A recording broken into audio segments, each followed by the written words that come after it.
অনেক জল্পনা কল্পনার পর আবারও শুরু হয়েছে ভারতের 18তম লোকসভা নির্বাচন। আজ তৃতীয় দফা নির্বাচনে দেশের 93টি আসন হচ্ছে ভোট গ্রহণ। এসব বিষয়ে বিস্তারিত দেখুন ভয়েস অফ ক্যালকাটায়।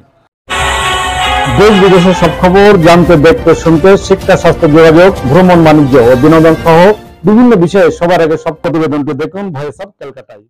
ভারতের লোকসভা নির্বাচনের তৃতীয় দফা নির্বাচন অনুষ্ঠিত হতে যাচ্ছে।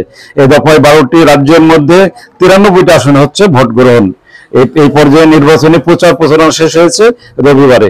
তৃতীয় দফায় 19টি রাজ্যের মধ্যে যেসব আসনে ভোট গ্রহণ হবে সেগুলো হলো গুজরাটে 25টি আসনে, কর্ণাটকে 14টি আসনে, মহারাষ্ট্রে 11টি, মধ্যপ্রদেশে 8টি, ছত্তিশগড়ে 7টি, বিহারে 5টি, আসামে 4টি, উত্তরপ্রদেশে 10টি, পশ্চিমবঙ্গে 4টি এবং গোয়ায় 2টি, দাদরনগরে হ্যাভেলিং এ 2টি আসনে ভোট গ্রহণ অনুষ্ঠিত হবে।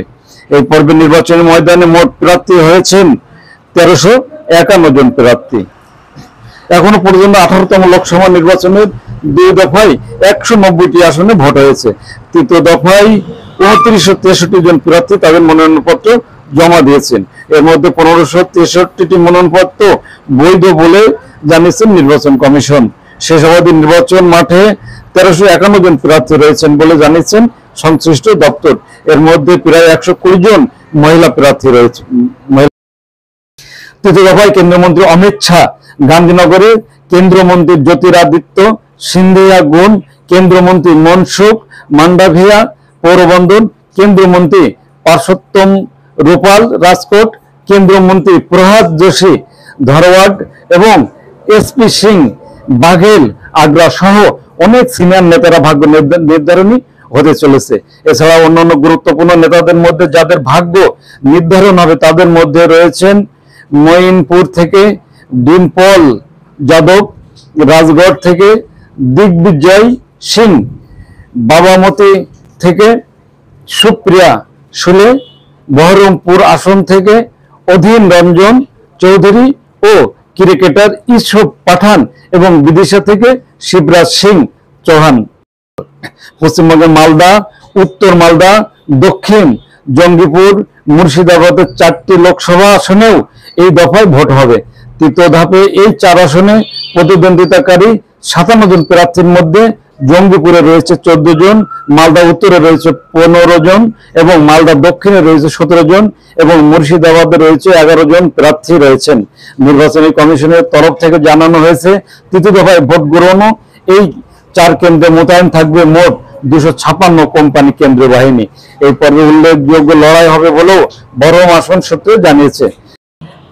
এই কেন্দ্রে কংগ্রেস প্রার্থী অধীর চৌধুরীর সঙ্গে তৃণমূলের ইউসুফ পাঠানের লড়াইয়ের সম্ভাবনা রয়েছে বলে জানিয়েছেন স্থানীয়রা।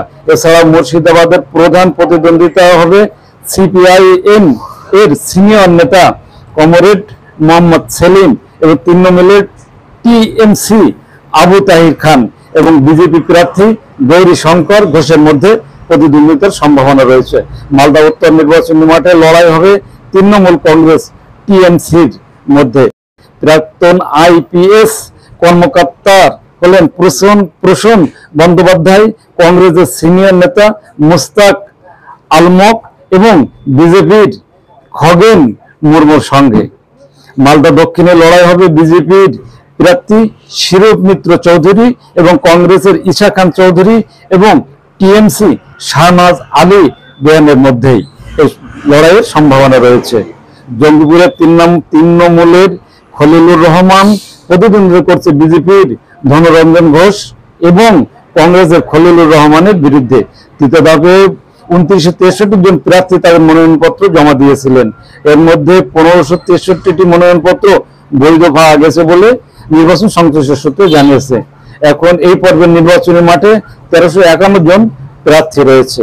কেমন হবে নির্বাচন? নির্বাচনের হাওয়া নিয়ে হচ্ছে ব্যাপক সরগরম। নির্বাচনের মাঠে চষে বেড়াচ্ছে প্রশাসন এবং বিভিন্ন প্রার্থী এবং তাদের কর্মী সমর্থকদের মধ্যেও চলছে টান উত্তেজনা। আমরা দেখাবো, শেষ পর্যন্ত দেখবেন ভিডিওটি, সাথে থাকবেন আমাদের।